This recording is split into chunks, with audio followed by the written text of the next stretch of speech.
I speak to you today during a time that's holy and filled with meaning for believers around the world. Earlier this week, Jewish people gathered with family and friends to recite the stories of their ancestors' struggle and ultimate liberation. Tomorrow, Christians of all denominations will come together to rejoice and remember the resurrection of Jesus Christ. These are two very different holidays with their own very different traditions, but it seems fitting that we mark them both during the same week.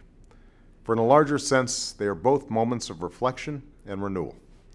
They're both occasions to think more deeply about the obligations we have to ourselves and the obligations we have to one another, no matter who we are, where we come from, or what faith we practice. This idea that we're all bound up, as Martin Luther King once said, in a single garment of destiny, is a lesson of all the world's great religions. And it never has been more important for us to reaffirm that lesson than it is today, at a time when we face tests and trials unlike any that we've seen in our time. An economic crisis that recognizes no borders. Violent extremism that's claimed the lives of innocent men, women, and children from Manhattan to Mumbai. An unsustainable dependence on foreign oil and other sources of energy that pollute our air and water and threaten our planet.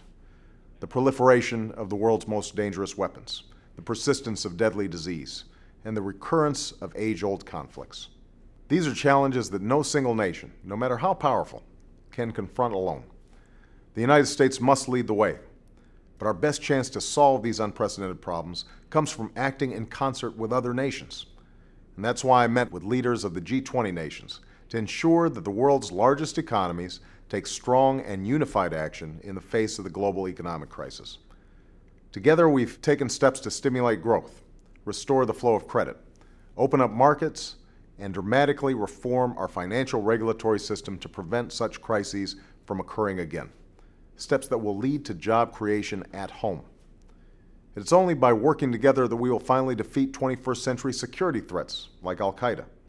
So it was heartening that our NATO allies united in Strasbourg behind our strategy in Afghanistan and Pakistan and contributed important resources to support our efforts there.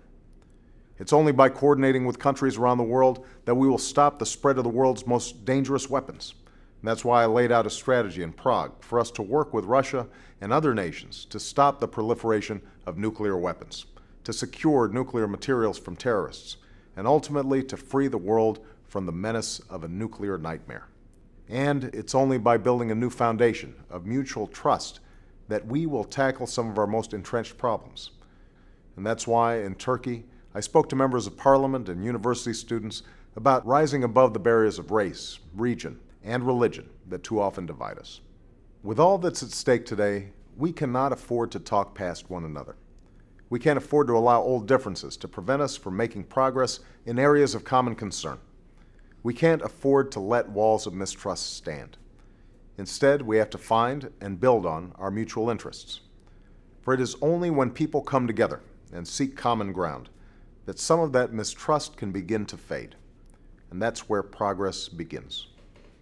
Make no mistake, we live in a dangerous world, and we must be strong and vigilant in the face of these threats. But let us not allow whatever differences we have with other nations to stop us from coming together around those solutions that are essential to our survival and success. As we celebrate Passover, Easter, and this time of renewal, let's find strength in our shared resolve and purpose in our common aspirations. And if we can do that, then not only will we fulfill the sacred meaning of these holy days, but we will fulfill the promise of our country as a leader around the world.